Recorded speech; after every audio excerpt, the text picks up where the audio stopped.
Distribuição Europa Filmes do Brasil. Versão brasileira Lip Sync, São Paulo. História das religiões. Shintoísmo. O shintoísmo surgiu da vida e da cultura do povo japonês, mas também teve origem na paisagem natural do Japão.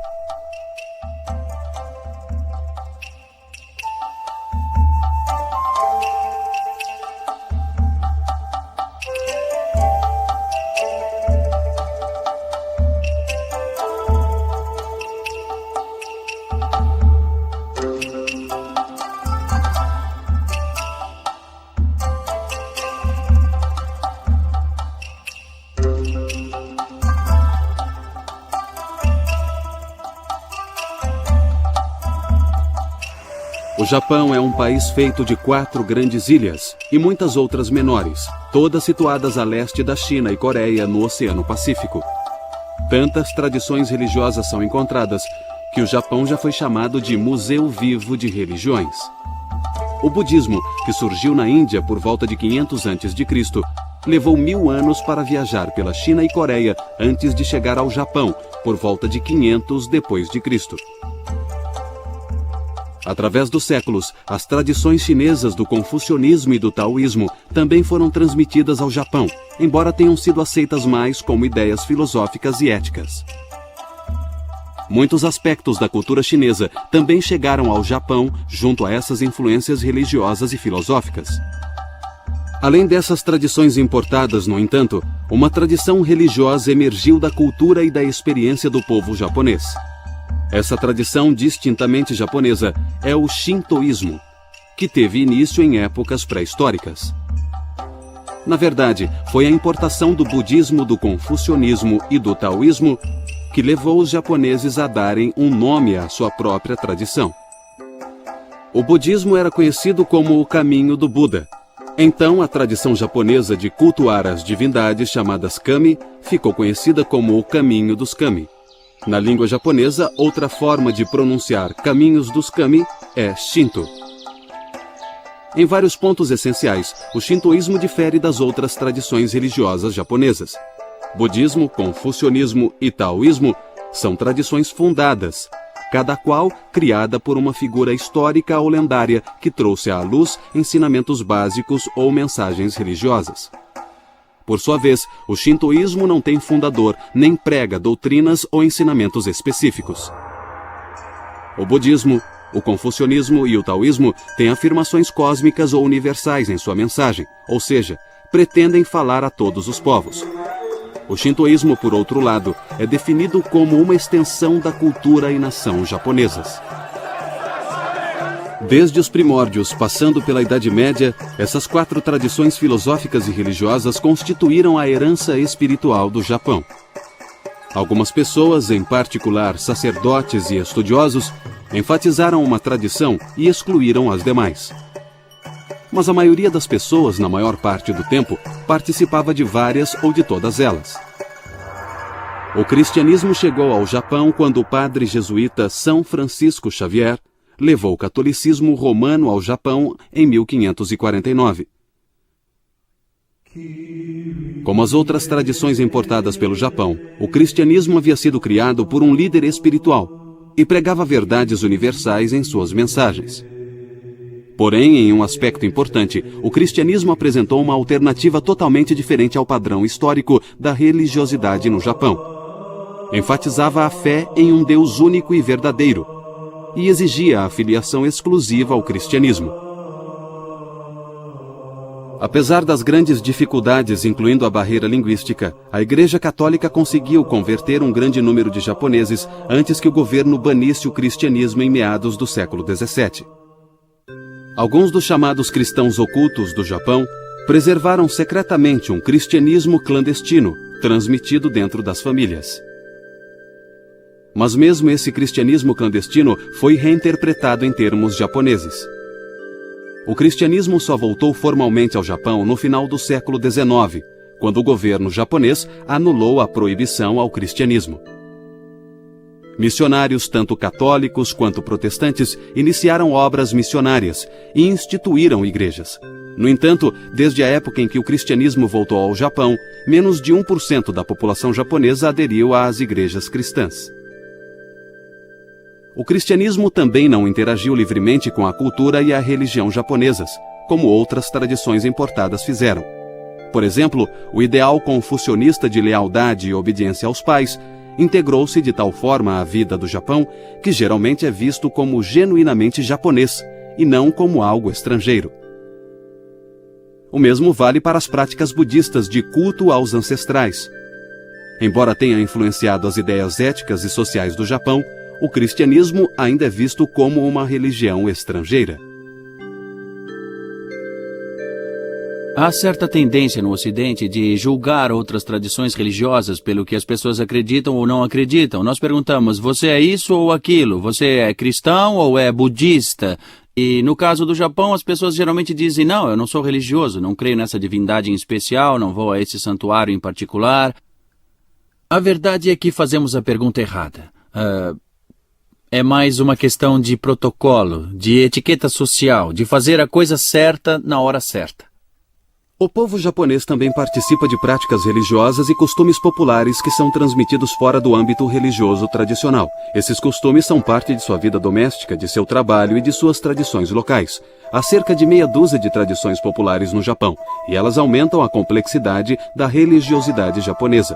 Mas, na verdade, a situação é ainda mais complexa. A religião no Japão é diversificada.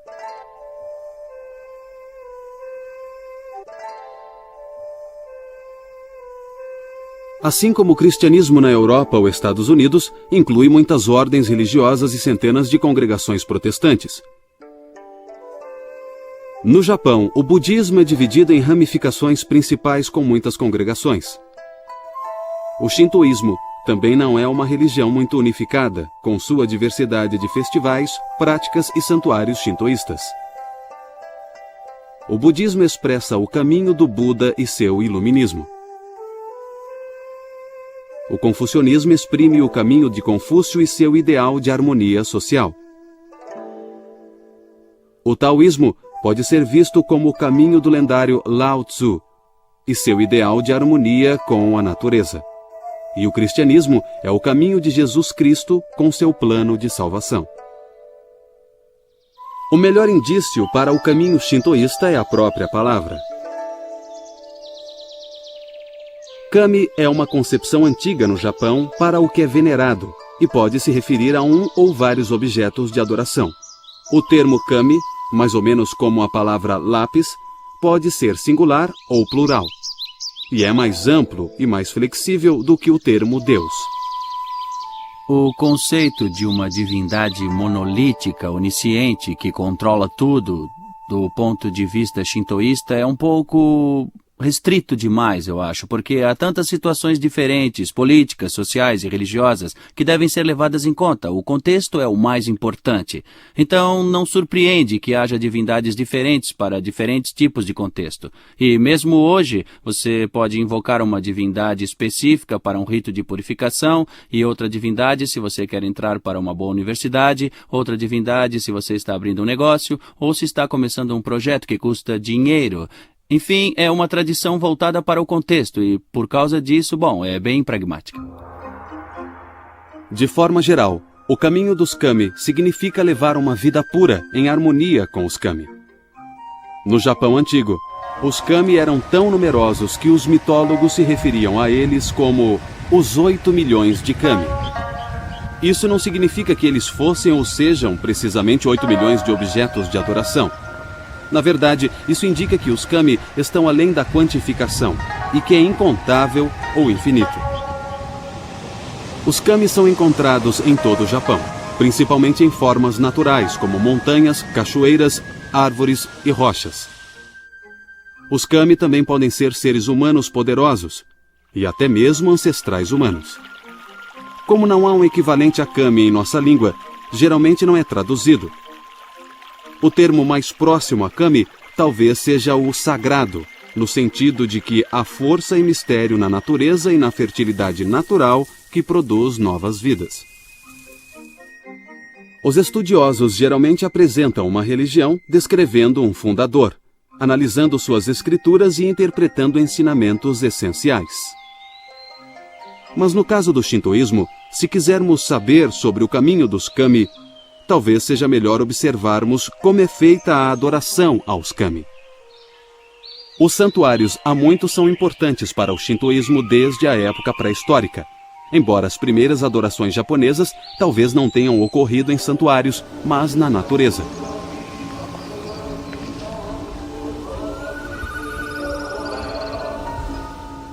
Atualmente, os santuários são encontrados em todo o Japão, tanto nas cidades quanto no campo. Os santuários são bem diferentes entre si. Eles podem ser enormes e imponentes ou podem ser minúsculas casinhas. Alguns são antigos, outros são construções recentes. Todo japonês mora perto de um santuário shintoísta. Tradicionalmente, o santuário mais perto de casa é considerado o santuário protetor da família. Os japoneses não fazem cultos ou santuários shintoístas como cristãos ou judeus fazem em suas congregações num dia específico da semana. Os japoneses, ao invés disso, visitam os santuários shintoístas em ocasiões específicas, para orar ou pedir ajuda, ou talvez participar de um festival anual. Várias características distinguem e preservam o caráter sagrado do santuário shintoísta e seu solo. Na entrada do santuário fica a arcada, ou portão sagrado, chamado de tori. O tori marca a passagem do mundo cotidiano para o solo sagrado e protege simbolicamente o solo das influências maléficas e faz com que aqueles que entrem percebam que ali é adequado adotar um comportamento religioso. Em outras ocasiões familiares especiais, como nascimento e casamento, muitos japoneses oram em santuários pedindo ajuda, bênção ou agradecendo as graças recebidas. Mas é mais comum que os japoneses visitem santuários durante as festividades. E a mais importante das festividades no Japão é a celebração do Ano Novo. –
86% da população japonesa compareceu no Ano Novo de 1998 para fazer uma visita aos santuários shintoístas, provavelmente para comprar algo daquele santuário, como um amuleto ou algum tipo de talismã. Eles o penduram em casa para proteger a casa e as pessoas que moram lá.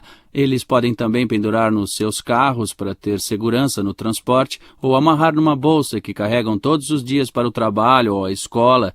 Então, é uma questão de hábito, e com o tempo esses hábitos trazem um sentimento para eles que induz ou encoraja a crença. Então, primeiro é um hábito, uma etiqueta social, fazer a coisa certa na hora certa para poder se livrar da ansiedade, para poder se fortalecer e talvez mais tarde a fé surgirá. Na entrada do santuário e nas calçadas ao lado do santuário principal, há muitos ambulantes vendendo comida, quinquilharias e souvenirs. Muitas luzes são penduradas e acesas à noite e pode haver música ao vivo ou gravada. Multidões se aglomeram nesses santuários. Geralmente há tanta gente que é preciso que a polícia os controle. Os primeiros registros escritos dos kami são as obras intituladas Kojiki, escrita em 712, e Nihon Shoki, escrita em 720. Essas duas obras são semelhantes a muitas outras obras mitológicas e escrituras, no sentido em que começam narrando a criação. As obras japonesas começam com as atividades de vários kami e depois narram a história de imperadores e suas dinastias. O Kojiki nos dá a versão mais puramente japonesa da mitologia antiga, com suas imagens do céu e da terra surgindo de uma substância aquosa e amorfa.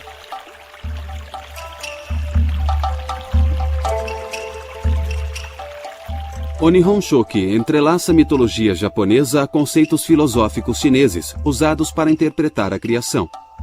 Algumas passagens iniciais do Nihon Shoki referem-se aos conceitos chineses do Yin e Yang, ou seja, o negativo e o positivo, ou o feminino e o masculino.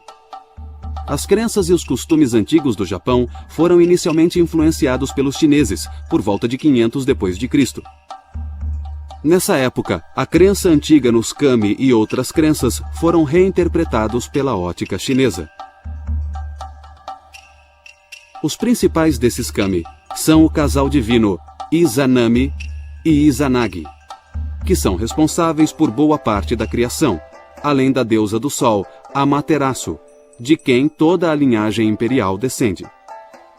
O Kojiki e o Nihon Shoki são os textos mais antigos de que se tem notícia da mitologia japonesa antiga e são um registro importante das antigas crenças do Japão. Mas eles não são considerados escrituras sagradas como a Bíblia do cristianismo ou os Vedas do hinduísmo. Os sacerdotes e pensadores shintoístas dão a eles um status de sagrado, mas o povo japonês os vê como escritos imaginários e fantasiosos. Em outras palavras, lendas, e não escrituras sagradas. O shintoísmo tem um lado bastante pragmático, principalmente no contexto dos rituais, onde a divindade pode ser invocada para se fazer presente. Mas, claro, a divindade pode se manifestar em qualquer momento e em qualquer lugar. Então, há sempre um aspecto de imprevisibilidade e espontaneidade na divindade shintoísta que pode se manifestar como um tufão, ou como um raio, ou como um trovão, ou como um rio que acaba transbordando. Da mesma forma, pode se manifestar como sol ou chuva quando são mais necessários e quando são mais benéficos para as pessoas, para que a plantação cresça ou para os animais também. As crenças e os hábitos japoneses já existiam há muitos séculos antes de terem sido registradas no Kojiki e no Nihon Shoki. E o que vemos no shintoísmo hoje não é necessariamente o mesmo que existia em épocas pré-históricas. Os santuários e mesmo a própria palavra Shinto não foram encontrados no período pré-histórico. Somente quando as novas religiões entraram no Japão, houve uma necessidade de distinguir a herança religiosa nativa do país das tradições de fora. Nós vimos no Nihon Shoki como os antigos conceitos japoneses da criação e do nascimento de muitos kami se fundiram ao conceito chinês do Yin e Yang. Não houve tentativa de escolher entre a versão nativa japonesa e a interpretação chinesa. Os japoneses simplesmente uniram as tradições japonesas e chinesas. A mesma interação ocorreu entre o shintoísmo e o budismo. Inicialmente, houve algum atrito entre o caminho do Buda e o caminho dos kami. Mas, com o tempo, eles se misturaram de muitas formas. De fato, o budismo se mesclara a crenças e costumes nativos em toda a Ásia, e esse padrão continuou no Japão. No Japão, a divindade budista acabou por ser considerada a divina essência original. E os kami correspondentes foram vistos como uma manifestação dessa essência original. Era como se a divindade budista estivesse de um lado da moeda e os kami do outro lado da mesma moeda. Esse raciocínio os levou a adorar o Buda e os kami no mesmo ambiente ritualístico. Para as pessoas com tradição monoteísta, como judaísmo, cristianismo e islamismo, a mistura de divindades pode ser estranha. O ideal monoteísta é adorar e conservar a fé num único e verdadeiro Deus. e a pessoa pertence ou participa de uma única religião.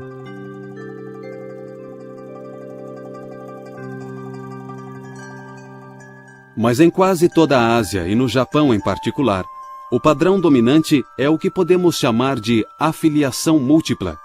Aqui, a pessoa participa de mais de uma tradição religiosa.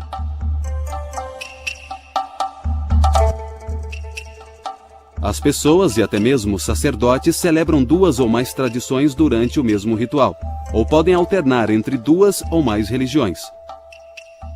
No Japão, a maioria das pessoas participa do shintoísmo e do budismo.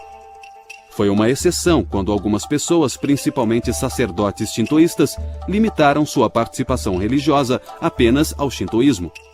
Em geral, o shintoísmo foi ofuscado pelo budismo por mais de 1000 anos.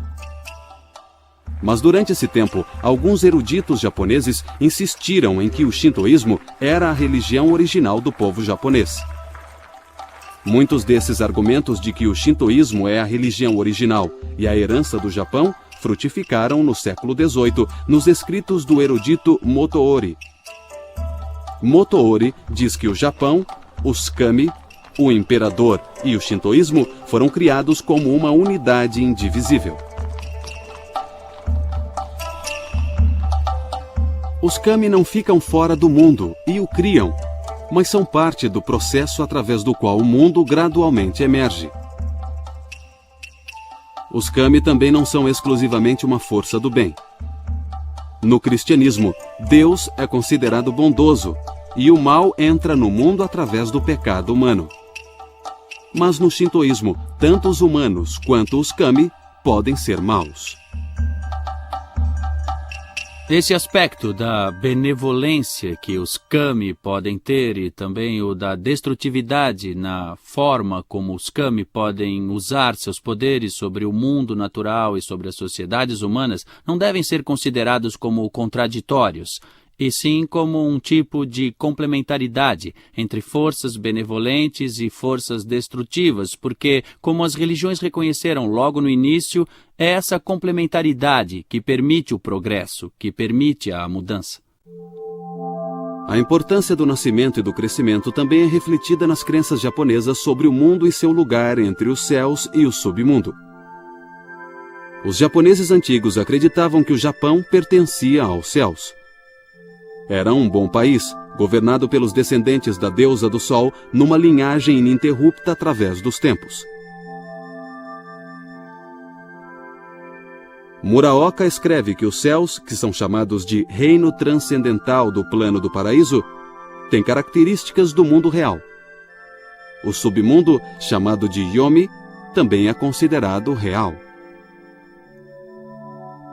É importante lembrar que, embora haja esse conceito de divindades nos kami shintoístas, que vem do céu, do plano elevado do céu para o plano terreno, não devemos considerá-las sobrenaturais, ou seja, acima ou separadas do mundo natural, porque essas divindades são partes essenciais de como as coisas acontecem no mundo natural. Uma das características dos kami shintoístas é que eles vêm e vão, eles não vivem neste mundo.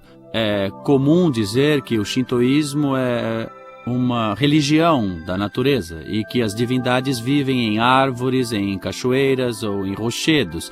Os sacerdotes certamente afirmam que essas divindades vêm e vão, que elas podem ser chamadas para descer dos céus e depois podem ser mandadas de volta, porque ninguém quer uma divindade poderosa e instável vagando pela plantação, nem quer ficar lidando com esse visitante celestial tão importante.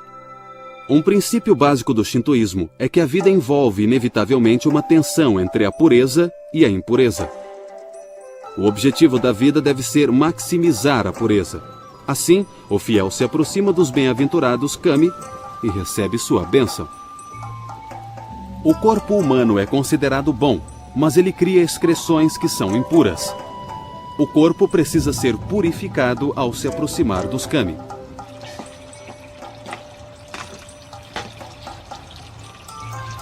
Os japoneses veem a purificação de uma forma que lembra os antigos rituais israelitas. E seus conceitos de poluição e purificação têm pouco em comum com os ensinamentos cristãos sobre pecado e redenção. No cristianismo, pecar significa afastar-se voluntariamente de Deus.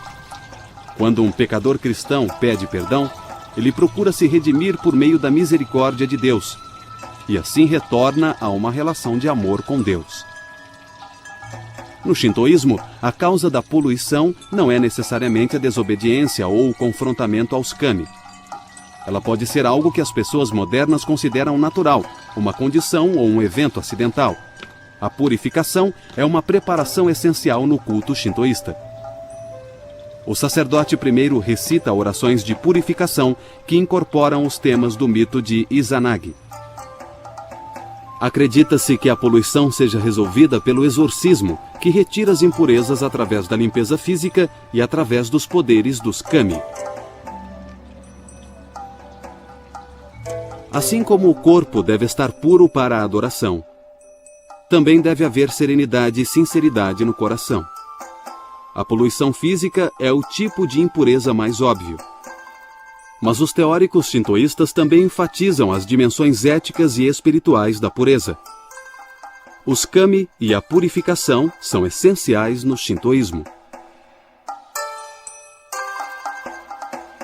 Os locais onde os kami são adorados são santuários, e as pessoas que guiam os cultos são sacerdotes.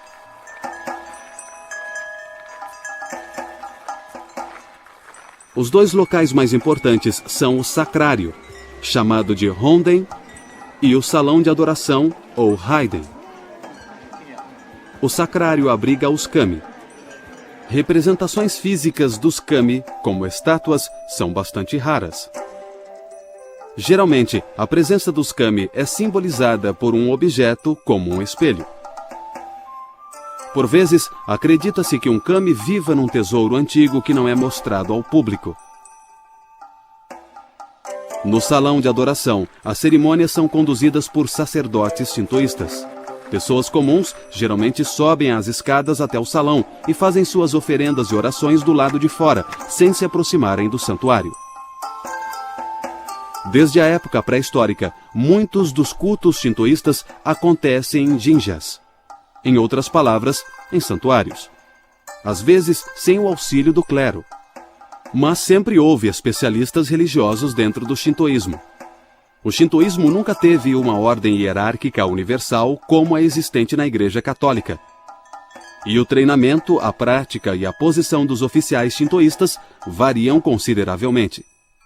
Hoje há várias funções e graduações para os sacerdotes recitarem orações e fazerem rituais em cerimônias shintoístas. Os sacerdotes, diretamente responsáveis pelos rituais, são chamados de kanushi, que significa literalmente mestre divino. Não há ritos oficiais para se tornar um sacerdote shintoísta, assim como há para sacerdotes budistas ou cristãos. Em algumas comunidades rurais, os chefes de famílias tradicionalmente se revezam servindo como sacerdotes shintoístas no santuário local. Sacerdotes do século masculino são regra geral no Japão contemporâneo. No entanto, vale ressaltar que nos primórdios da história do Japão eram imperatrizes e não imperadores que reinavam. Essas imperatrizes reinavam em parte por sua habilidade de se comunicar diretamente com os kami, como em um oráculo divino. Quando os imperadores passaram a governar nos primórdios da história, o papel religioso da imperatriz desapareceu. Nós já vimos que antes de uma cerimônia shintoísta, o fiel purifica as mãos e a boca com água e recita uma prece de purificação. Tudo isso vem da mitologia do banho de Izanagi. Depois, um alto sacerdote recita o norito, ou oração sagrada.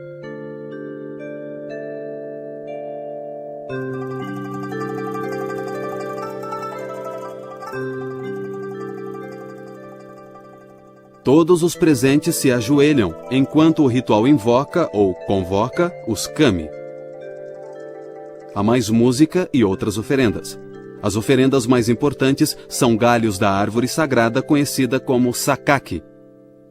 Assim como nos rituais de várias outras religiões, o shintoísmo acredita que os kami participam das oferendas espirituais. A comunicação com os kami termina quando a oração anuncia a ascensão dos kami.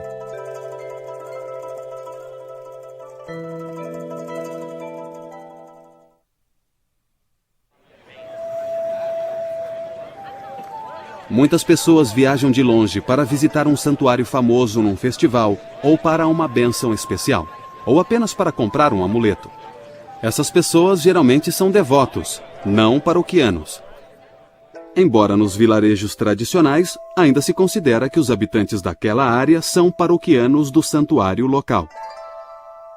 Muitas casas japonesas tradicionais e algumas casas modernas têm um pequeno santuário shintoísta. O kamidana é uma miniatura de um santuário shintoísta, geralmente colocado numa prateleira alta na sala principal da casa.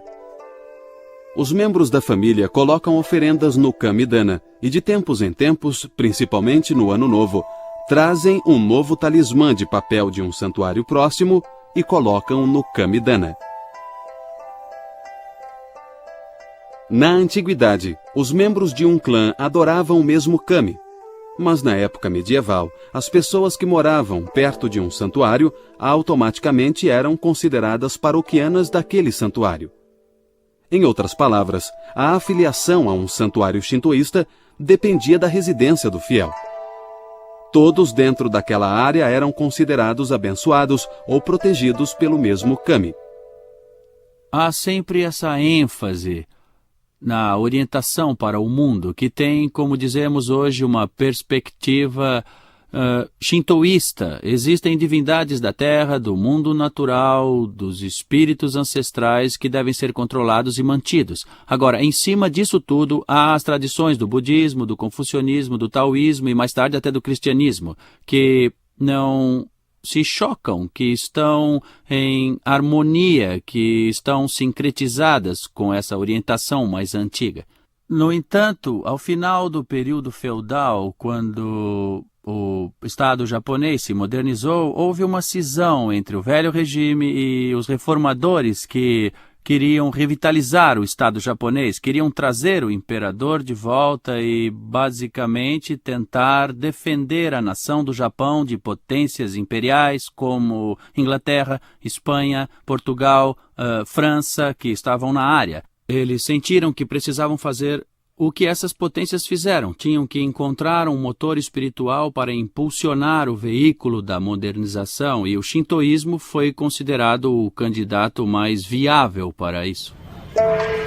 Mas nos tempos modernos, sobretudo com a maior liberdade religiosa no Japão após a Segunda Guerra, a situação dentro do shintoísmo mudou consideravelmente. Com mais mobilidade social e com o relativo anonimato das grandes cidades, muitos japoneses não veem sentido em serem devotos de um determinado santuário. Na verdade, muitos japoneses sequer sabem qual santuário abriga o kami protetor da área. Uma das formas com que o shintoísmo ajudou o processo de modernização foi criando uma noção de comunidade, de que nós japoneses somos um só povo, porque basicamente até 1868 o Japão era uma região fragmentada com determinados clãs dominando determinadas áreas. Mas de 1860 em diante surgiu essa noção de entidade legal da nação japonesa, do Estado japonês. Então o Japão teve que ser criado. O imperador foi um agente disso. Os kami e o alinhamento dos kami, o envolvimento dos kami com cada comunidade, com a vida das pessoas comuns, também foi muito, muito importante em todo esse processo de criação do Estado japonês moderno. Parte disso ainda está conosco hoje no Japão, porque ainda fornece uma explicação para o universo, para as relações sociais, para a relação que as pessoas têm com o mundo natural. O Estado feudal do Japão tornou-se um moderno Estado-nação em 1868. Para entendermos a importância de 1868, precisamos voltar à época anterior, quando o Japão era uma coleção de territórios feudais, cada qual dominado por um senhor feudal. A soma desses territórios era controlada por um ditador militar chamado Shogun. A época dos shoguns de Tokugawa durou de 1600 a 1867. Durante a maior parte desse tempo, o Japão se isolou do resto do mundo, e muito do pensamento intelectual, ético e político do país foi dominado pelo confucionismo.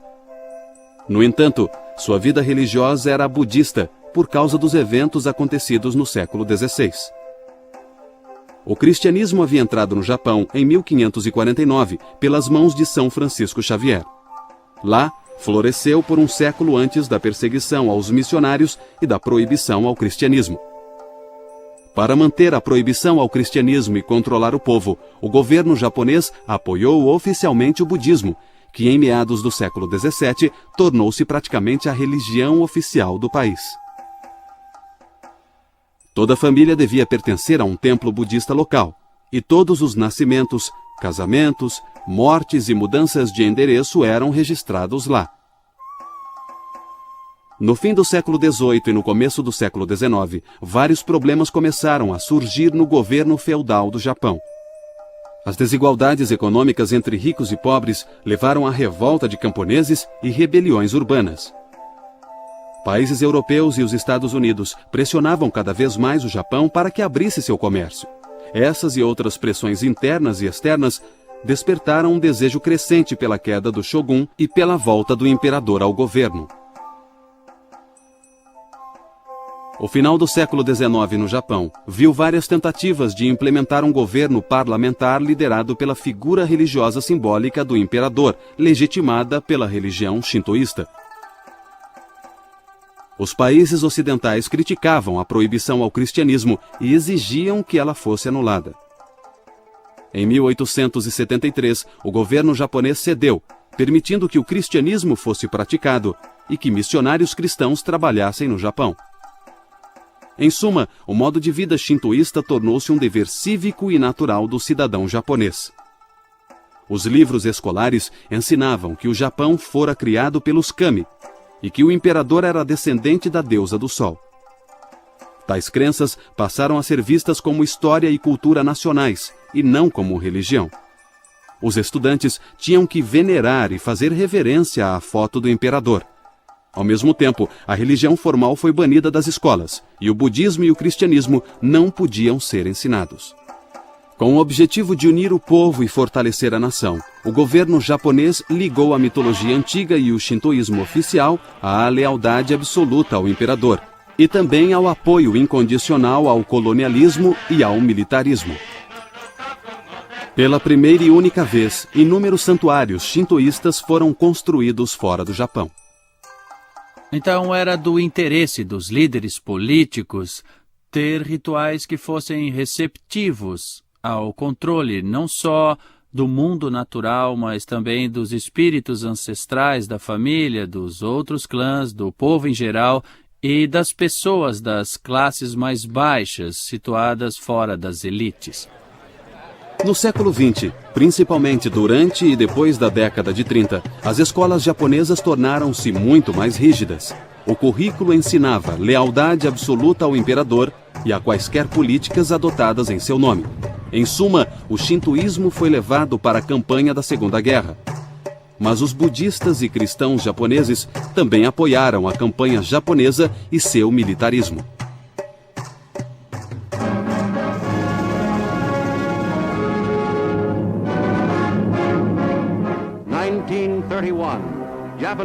Em 1931, tropas japonesas partem para a conquista da Manchúria. Japão, o primeiro dos países agressores desta guerra, saiu na frente há 14 anos numa escala de conquistas internacionais. Xangai, em 1937, guerra aberta contra a China. O mundo ainda não sabia como lidar com tamanha agressão. Os diplomatas japoneses, falando na Liga das Nações, tentaram justificar seus crimes contra a paz e a decência e depois se retiraram.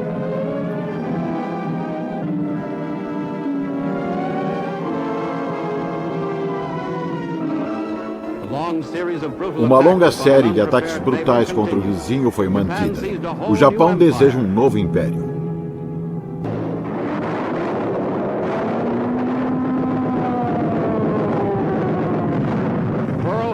Pearl Harbor, 7 de dezembro de 1941.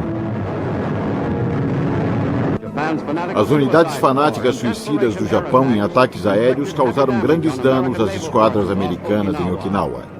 Foi um ataque suicida. Foi sensacional, mas não conseguiu deter o avanço dos aliados.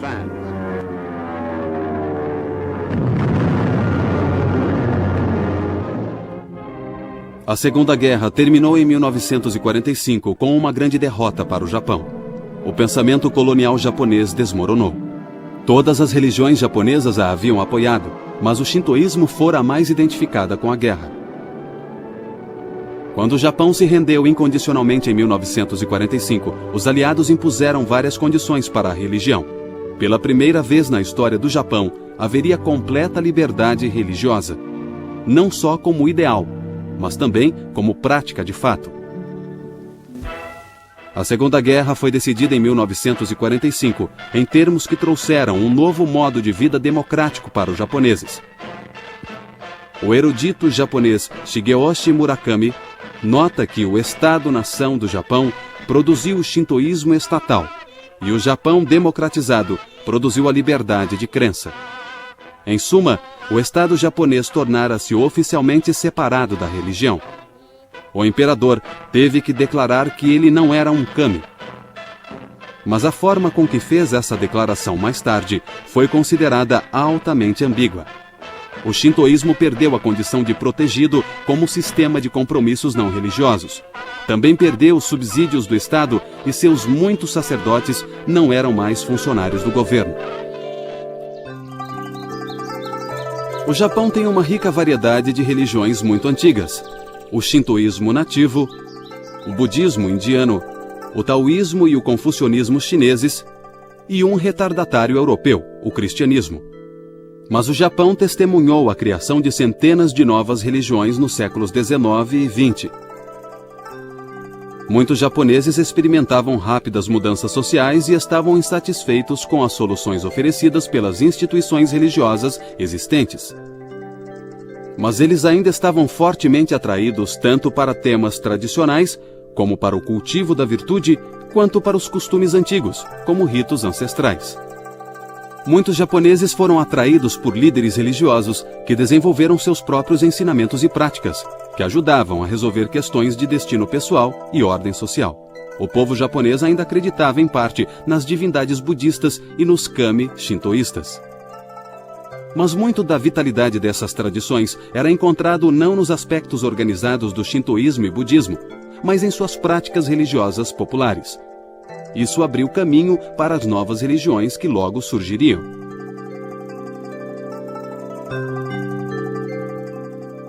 As religiões japonesas do século XIX se caracterizavam principalmente por seu foco em kami vivos. Algumas necessidades religiosas foram supridas também por um kami vivo, na nova religião chamada Tenrikyo. O nosso kami, Deus aparente, é o Deus que criou este mundo, a humanidade e todas as criaturas.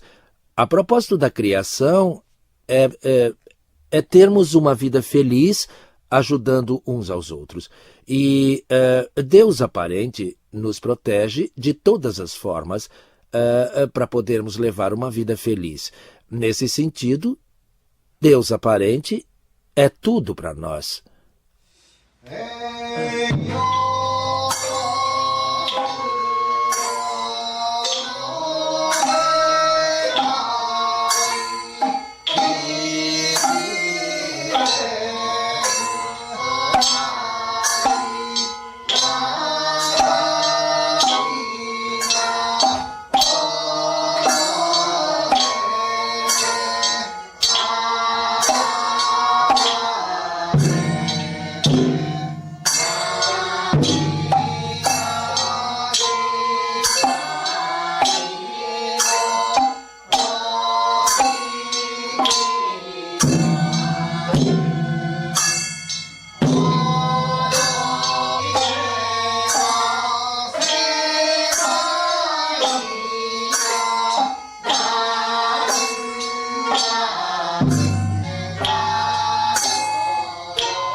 Assim, o shintoísmo resiste de formas estranhas, muitas delas sob a superfície de rotinas e compromissos diários.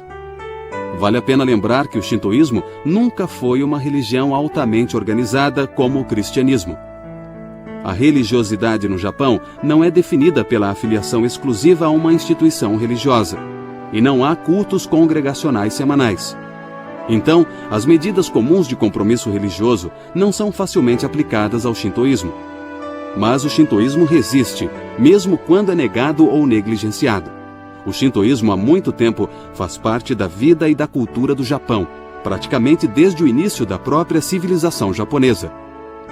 E enquanto existir a cultura japonesa, o shintoísmo de certo continuará a ser parte significante dela.